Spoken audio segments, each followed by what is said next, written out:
LDF പ്രതിനിധികളോടാണ് ചോദ്യം. PDPയുടെ പിന്തുണ UDFിനാണ് കൊടുത്തിട്ടുണ്ടെങ്കിൽ PDP ഇപ്പോൾ ഏത് കാറ്റഗറിയിലായിരിക്കും നിങ്ങൾ പെടുത്തുക? നല്ല സങ്കല്പമുള്ള ചോദ്യമാണ്. ഞാൻ ഓർക്കുന്നത്, ഞാൻ ആദ്യം കാണുന്ന ഒരു പൊതു തെരഞ്ഞെടുപ്പാണ് 2009 പാർലമെന്റ് തെരഞ്ഞെടുപ്പ്.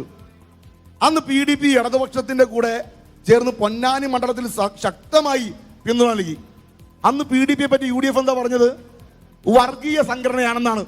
PDPയെ പറ്റി അങ്ങനെ തന്നെയാണ്.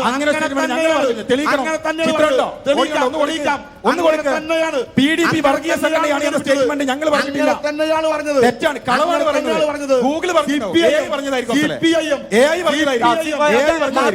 അബ്ദുൽ നാസർ മദനി എന്ന് പറയുന്ന ആളുടെ വ്യക്തി ജീവിതത്തെ സംബന്ധിച്ച്, രാഷ്ട്രീയ ലൈഫിനെ സംബന്ധിച്ച് 2 ഘട്ടങ്ങളുണ്ട്. ആ 2 ഘട്ടങ്ങളെ കൃത്യമായി CPIM വിലയിരുത്തിയിട്ടുണ്ട്, പൊതുജനങ്ങളോട് പറഞ്ഞിട്ടുണ്ട്. 2009 ഇടതുപക്ഷത്തിന് കേരളത്തിൽ പ്രത്യേകിച്ച് പൊന്നാനി മണ്ഡലത്തിൽ PDP പിന്തുണ നൽകി എന്നൊരൊറ്റ കാരണത്താൽ PDPയെ വർഗീയ കക്ഷിയാക്കിയ പാർട്ടിയാണ് ഇന്ത്യൻ യൂണിയൻ മുസ്ലിം കോൺഗ്രസും. ഇനി നേരത്തെ പറഞ്ഞ കാര്യത്തിന് ഞാൻ ചോദിച്ച ചില ചോദ്യങ്ങളുണ്ട്. എത്ര കോടി ഇതുവരെ കണക്കില്ല. 35 കൊല്ലം പോയിട്ട് അവസാനത്തെ 5 കൊല്ലത്തെ വികസനത്തിന്റെ കണക്ക് പോലും പറയാൻ നവാസിന് കഴിയുന്നില്ല.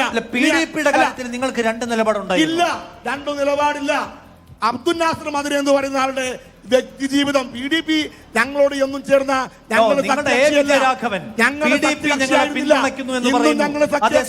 ഞങ്ങൾക്ക് തരുന്ന പണിയാണ് എന്ന് പറഞ്ഞ ബൈറ്റ് ഞാൻ കാണിച്ചു തരാം. അങ്ങനെ PDP ഞങ്ങളെ പിന്തുണയ്ക്കുന്നു എന്ന് പറയുന്നു.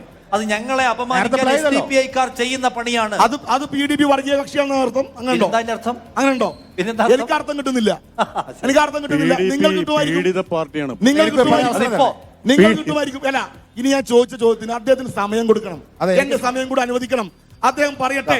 35 കൊല്ലം കൊണ്ട് ഇനി 35 കൊല്ലം വേണ്ടേ?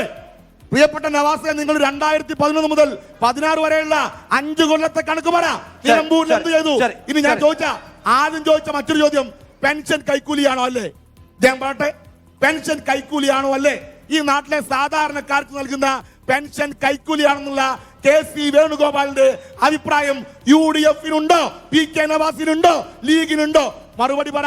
മറ്റൊരു ചോദ്യം ഞാൻ ചോദിച്ചു, ഇദ്ദേഹം പ്രവർത്തിച്ചിരുന്ന സുന്നി സംഘടനക്ക് ജമാഅത്തെ ഇസ്ലാമിയെ സംബന്ധിച്ചുള്ള ഇപ്പോഴത്തെ നിലപാടെന്താണ്? അദ്ദേഹം പറയട്ടെ.